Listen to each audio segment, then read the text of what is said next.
ఎవడైనా ఒక్కసారి మనం తిడితేనే మనకు నిద్ర పట్టి చావదే, అందరిలోనూ పబ్లిక్ లో నన్ను తిడతాడా వాడు అని నిద్ర పట్టదు, తిండి సహించదు, బీపీ పెరిగిపోతుంది. ఆయన జన్మలో వాడు కనిపించినప్పుడే కాదు, వాడిని తలుచుకున్నప్పుడు కూడా వీడికి లోపల వాడే ఉంటాడు. వాడి దుంపదే వాడు భగవంతుని తలుచుకోగానే వాడిని తలుచుకుంటాం మనం. పోనీ వాడు ఉన్ననాళ్ళు చేసేవారా, వాడు వెళ్ళిపోయిన తర్వాత కూడా వాడు గుర్తొస్తే వాడండి ఆ రోజు ఆ తిట్టాడు.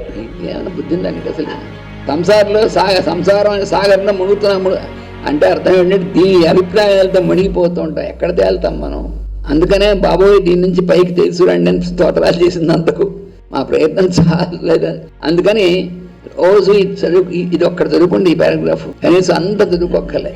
ధర్మరాజు రోజు ఏం చేశాడు, ధృతరాష్ట్రుడిని గాంధారిని ఎలా చూశాడు, వాడు వెళ్ళిపోతే ఎలా ఫీల్ అయ్యాడు, ఇది ఒక్కటి చదువుకుంటే చాలండి కనీసం అని నాకు అనిపించింది.